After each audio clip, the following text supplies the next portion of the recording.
At my son's wedding, my sister stood up during vows. I object. He's not right for her. 200 guests froze. My son kept going. Afterward, I calmly told my sister, the $145,000 I loaned you for your house.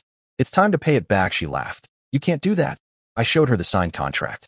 When the formal notice arrived, my son was halfway through his vows when my sister stood up and said, loud enough for 200 people to hear, I object. He's not right for her. For a second, the whole room froze. Forks paused in midair. Someone's champagne flute clinked and then went dead quiet. Ethan didn't stop. He didn't even look at her. He kept his eyes on Harper like she was the only person in the building. My sister, Dana, stayed standing. Chin up, arms crossed, like this was her moment. The officiant blinked, then cleared his throat. Ma'am. Ethan kept going anyway. His voice didn't shake. Harper, he said, you make me feel safe. You make me want to be better. You make home feel like a real place. I felt my hands go cold around my water glass. I could hear my own heartbeat. I could also hear Dana's breath, irritated, like she couldn't believe the world wasn't pausing for her. When the vows ended, the room exhaled. A few people laughed nervously. Someone tried to clap like it was all a joke. Dana sat back down like nothing happened. At the reception, she drifted toward me near the bar, smiling like we were just two siblings at a family cookout. So, she said, leaning in, I'm sure you saw that coming. I looked at her, really looked at her, and I said, calmly, the $145,000 I loaned you for your house. It's time to start paying it back. Dana laughed. Not a chuckle, a full laugh. You can't do that, she said. Not now. I didn't raise my voice. I didn't argue. I just reached into my jacket, pulled out a folded copy of the signed contract, and set it on the cocktail table between us. Her smile slipped. She stared at the paper like it was suddenly written in a language she didn't recognize. And when the official letter arrived a few weeks later, she acted like I'd set a fire instead of drawing a line. To understand how we got there, you have to go back. It didn't happen in one day. It built up, quietly, for years. I'm Owen, 46, police detective in a mid-sized city outside Columbus, Ohio. I've been on the job long enough to know two things can be true at the same time. People can love you and still take from you if you let them. I make good money. Not private jet money, but steady, reliable, grown man money. Base salary, overtime when cases run long. A little extra from teaching a weekend defensive tactics class at the academy twice a month.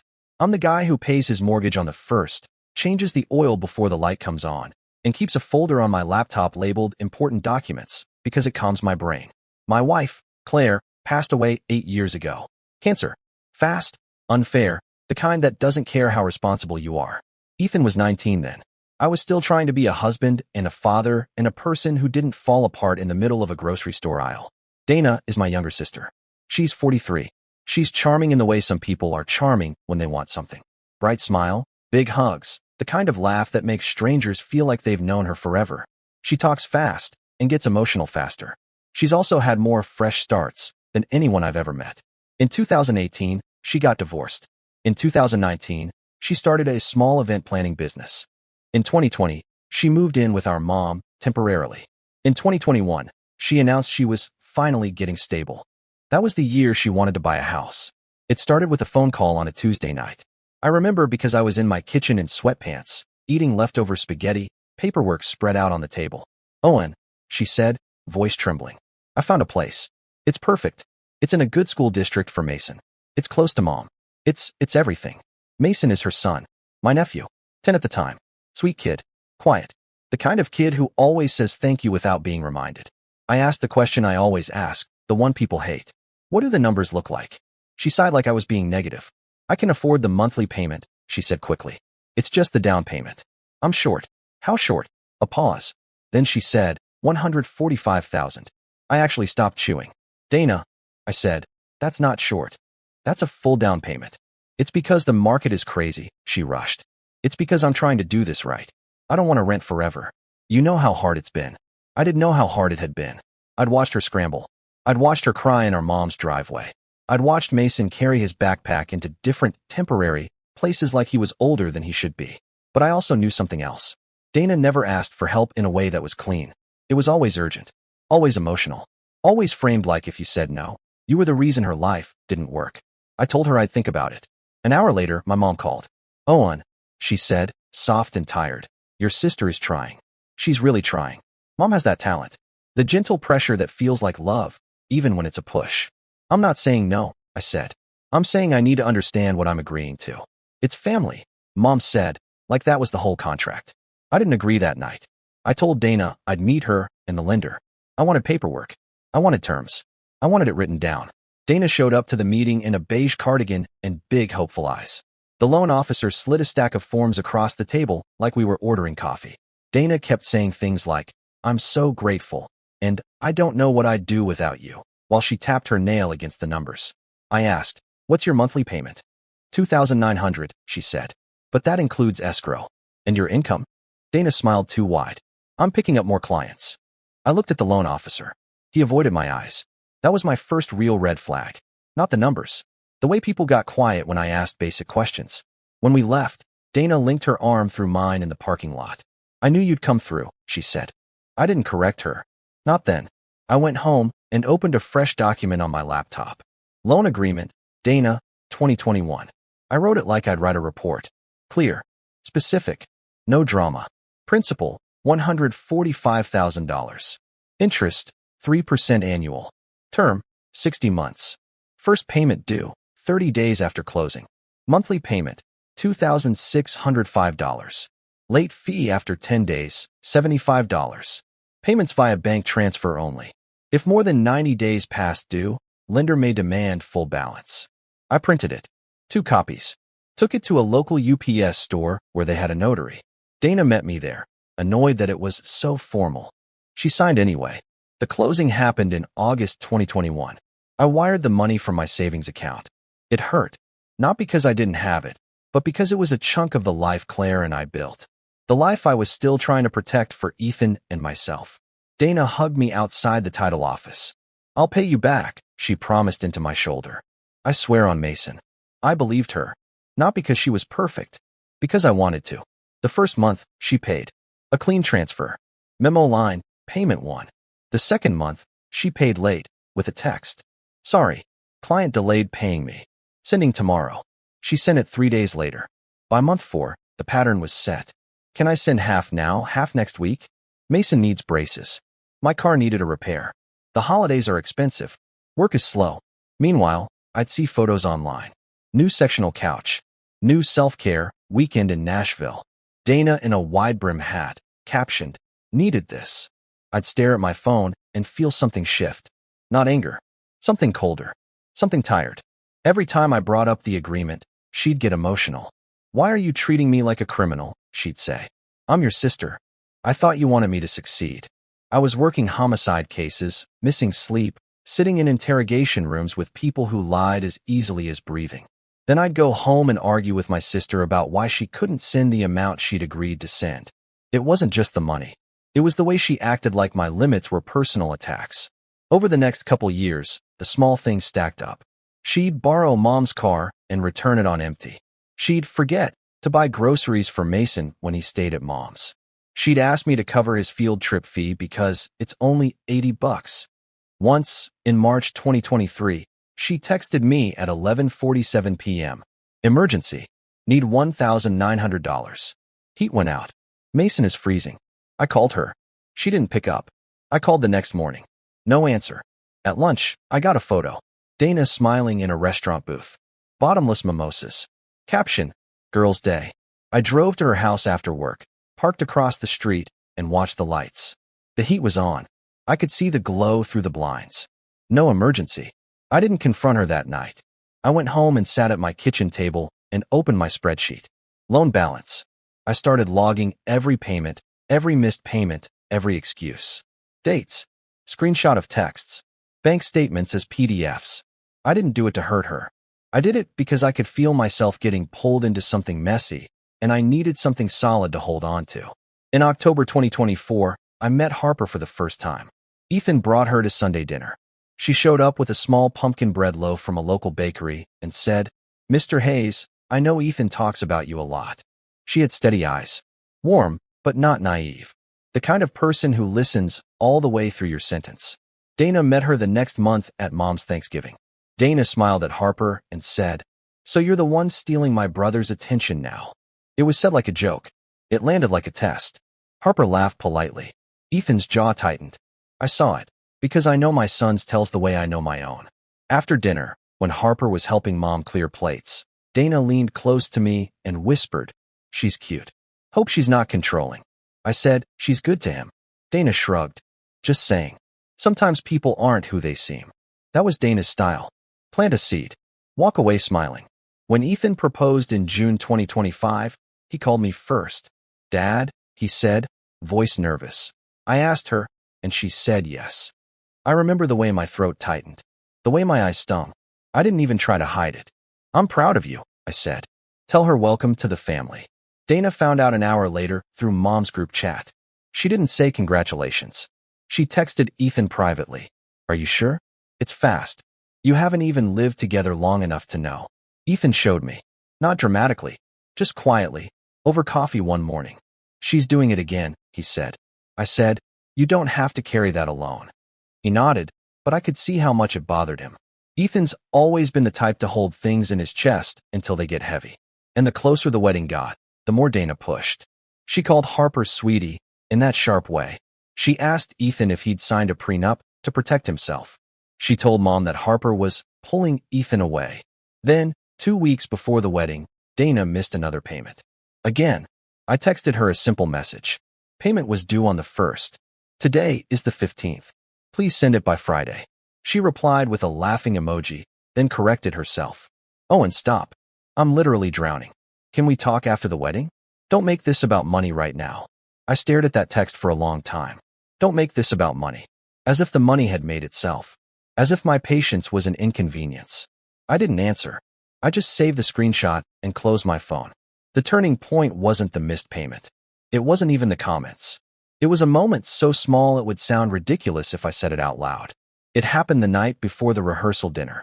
We were at Mom's house. Dana was there, fluttering around like she was the event coordinator. Ethan and Harper had stepped out to pick up a last-minute seating chart from the printer. Mom was in the kitchen, fussing with aluminum trays. I was in the living room, helping Mason set up his tablet. He'd been playing a math game, tongue sticking out in concentration. Dana walked in, saw us, and said, "Ah, Uncle Owen playing hero again." I didn't look up. I just said, "He's a good kid." Dana leaned against the doorway and sighed dramatically. "You know," she said, "if Ethan marries her, everything changes." I finally looked at her. Ethan's an adult. He's happy. Dana's eyes narrowed slightly. "Happy now." I said, "Dana, enough." She smiled like I'd proven something. "I'm just trying to protect him." Then she added, casual as breathing, "I mean, it's not like he owes you. You owe him, if anything." After what happened with Claire, the room went very still. My stomach dropped, not because I didn't understand what she meant, but because she said it like it was a fact. Like my wife dying had made me permanently indebted to everyone else's feelings. My voice came out low. "Don't use Claire's name like that." Dana held up her hands. Okay. Relax. I'm saying you're emotional about Ethan. You'll do anything for him. And Harper is taking advantage of that." I looked at Mason, still focused on his game, unaware of the grown-up garbage floating above his head. Something in me cooled.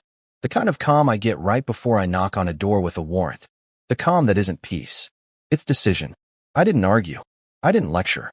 I just said, "I'm going to step outside." On Mom's porch, I opened my notes app. My hands didn't shake. That's what scared me most. I felt clean and clear. I wrote, "Loan agreement. Locate original signed copy. Payment history. Print full record. Certified demand letter. Attorney. Do not discuss during wedding weekend unless necessary. Separate relationship boundary from financial boundary. Keep it factual." The next morning, before the rehearsal dinner, I went to my home office and opened my file cabinet. I have one drawer labeled family. It's not sentimental. It's practical. Inside, in a manila folder, was the original contract with Dana's signature and the notary stamp dated August 12, 2021. I scanned it again anyway. Saved it as loan agreement _Dana_executed.pdf. Then I printed the spreadsheet. 5 pages of dates and amounts. Missed payments highlighted. Notes about her texts. A column labeled excuse. I didn't feel proud doing it. I felt like I was finally admitting the truth. I couldn't love someone into respecting me. I called a local attorney I'd worked with on a fraud case years ago. Not a friend, but a professional I trusted. His name was Martin Lasco. He answered on the second ring. "Owen Hayes," he said. "It's been a while. I need a demand letter, I told him. Personal loan. Signed agreement. Borrower is behind. He didn't ask for gossip. He asked for details. How much? $145,000 principal. Current balance? $98, $740 and change, based on payments she actually made. Any proof? I have the contract, the payment records, and text confirmations. Send everything, he said. I'll draft it. I emailed him the PDFs, contract, spreadsheet, bank statements, screenshot of Dana's texts where she admitted missing payments and promised to catch up. Then I sat there, staring at the sent email, and felt something unexpected. Relief. Not because I wanted Dana to struggle, because I was tired of being the place she stored her consequences. The wedding weekend arrived like a storm you see coming but can't stop. At the rehearsal dinner, Dana played perfect aunt. She hugged Harper. She laughed loud. She toasted Ethan with a smile that didn't reach her eyes. I watched my son. He stayed polite, but he kept a little distance, like he'd learned where the sharp edges were. That night, Ethan and I stood outside the restaurant after everyone left. The parking lot lights buzzed. Summer air, heavy and warm. He said, I know she's going to do something. I didn't deny it. I said, if she does, you keep your focus on Harper. You don't need to fight your wedding day. Ethan looked at me. What about you? I took a slow breath. I'm not going to create a scene, but I'm also not going to pretend anymore. He nodded once. Okay. The next day, before the ceremony, I checked my phone. Martin had emailed me the draft demand letter. Formal. Clear. 30 days to cure the default. If not, he'd file in civil court. I read it twice. Then I saved it, didn't send it yet, and put my phone away. I wasn't there to punish anyone. I was there to watch my son get married. But I knew something now. No matter what Dana did, I was done absorbing it. The ceremony was outdoors, under a white wooden arch covered in greenery. Harper walked down the aisle with her father. Ethan's face changed when he saw her, like he'd been holding his breath for years and finally let it go. I stood in the front row, hands clasped, trying to stay present. The officiant began. Simple words. Love. Commitment. The kind of thing people roll their eyes at until it's your kid standing there. Then the vow started. Ethan took Harper's hands. He said, I promise to choose you even when it's hard. Especially when it's hard. Harper smiled through tears. And then Dana stood. I object, she said, sharp and clear. He's not right for her. The world paused. Harper's eyes widened. Ethan blinked once, like his brain refused to accept what it heard. The officiant stammered. Ma'am, this isn't. Dana kept going, louder. He's making a mistake. Everyone knows it. I'm the only one brave enough to say it. Someone behind me whispered, oh my God. I felt my body move before my mind finished deciding. I turned in my seat just enough to look at Dana. Dana, I said, not loud, but firm. Sit down. Dana's head snapped toward me. No. Someone has to protect her. Harper's father took a step forward, confused and furious at the same time. Ethan lifted his chin. He didn't raise his voice. He said, Dana, stop. Dana looked at him like he was a child refusing medicine. I'm doing this for you, she insisted. You don't see what she's doing. Harper's voice came out quiet. What am I doing? Dana pointed at her, like she'd been waiting for the question. You're pulling him away from his family, Dana said. You're isolating him. You're making him think he doesn't need us. Ethan's hands tightened around Harper's. He said, she's not doing anything. I'm choosing my life. Dana laughed, bitter. Listen to you. This is exactly what I mean. The officiant looked helpless. And then, in the middle of all that, Ethan turned back to Harper and said, I'm sorry. Harper whispered, I'm here. Ethan nodded. Then he faced her fully. He continued his vows. He didn't wait for Dana's permission. He didn't negotiate with her feelings. He just kept going, steady, like he'd stepped into his own spine. The guests slowly followed his lead. The tension didn't disappear, but it stopped controlling the moment. Dana stood there another 5 seconds, then sat down hard, red-faced, like she'd been robbed. The ceremony finished. Applause came out a little delayed, but it came. At the reception, Dana tried to rewrite history in real time. She floated from table to table saying, I just got emotional, and I love Ethan so much, and you know how family is. I watched Harper. She was smiling, but her eyes were tired. Ethan stayed close to her, a hand always on her back, like he was anchoring her in the room. I didn't confront Dana on the dance floor. I didn't do it during dinner. I waited until the moment presented itself naturally. It happened near the bar, when Dana approached me with a glass of champagne and that familiar bright smile. "So," she said, leaning in, "I'm sure you saw that coming." I looked at her. I could still hear my son's vows. I could still see Harper's face when Dana stood up. I said, "The $145,000 I loaned you for your house. It's time to pay it back." Dana's smile widened, like she thought I was joking. Then she laughed. "You can't do that," she said. "Not now? Are you serious? On Ethan's wedding day?" "I'm serious," I said. "And it's not about today. It's about the agreement you signed." Dana's eyes hardened. "You're punishing me because I told the truth." "I'm not punishing you," I said. "I'm enforcing what you agreed to." She leaned closer, voice low and urgent. "Oh, and stop. People will hear." I kept my voice even. "Then don't make it loud." Dana stared at me like she couldn't find the switch that used to work. "You always do this," she hissed. "You always act like you're better than everyone. Like you're some judge." I didn't flinch. "I'm not judging you. I'm telling you the loan is past due." Dana shook her head, disbelief turning into anger. "You can't come after me. I'm a single mom." I nodded once. "That's why we put it in writing. So it wouldn't turn into feelings." She scoffed. "Feelings? You're the one being emotional." I reached into my suit jacket. I'd brought the contract for a reason, not as a weapon, but as an anchor. Something real in a room full of performance. I unfolded the copy and placed it on the cocktail table between us. Dana's eyes dropped to the page. Her signature stared back at her. The notary stamp. The date. For a second, she went quiet. Then she lifted her gaze and said, "You wouldn't actually do anything." I said, "I already spoke to an attorney." Dana's face changed. Not hurt. Not sadness. Calculation. "You're serious," she said. "Yes," I replied. She picked up the paper like it might burn her, skimmed it, then snapped her head up. "This says late fees," she said, voice rising. "This says court." "It says what we agreed to," I said. Dana's eyes darted around, checking who was close enough to hear. A few guests at the bar had gone quiet. She leaned in and whispered, "If you do this, you're going to ruin Mom. You're going to break this family." I didn't take the bait. I didn't say, "You broke it first." I didn't say, "You embarrassed my son." I said, "Dana, I'm not debating. You'll get a formal letter. You'll have time to respond. That's it." Dana's jaw trembled. "You're doing this because you're mad." I met her eyes. "I'm doing this because I'm done pretending your choices don't have consequences." Dana set the paper down like it was suddenly heavy. And then she did what she always did when the facts didn't bend. She tried to turn the room into a jury. She stepped back, raised her voice just enough, and said, "Can you believe this? He's threatening me at his son's wedding." A few people looked over. Some looked away. Harper's maid of honor froze with her drink halfway to her mouth. I kept my voice calm, steady. "I'm not threatening you. I'm following the agreement you signed." Dana snapped, "You're heartless." I didn't argue. I didn't defend my character in front of strangers. I simply said, "I'm going back to my son." And I walked away. Behind me, I heard Dana's breath hitch like she was about to cry, or scream, or both. I didn't turn around. 2 days after the wedding, Ethan and Harper left for a short Vermont honeymoon and sent me a photo from a cabin porch.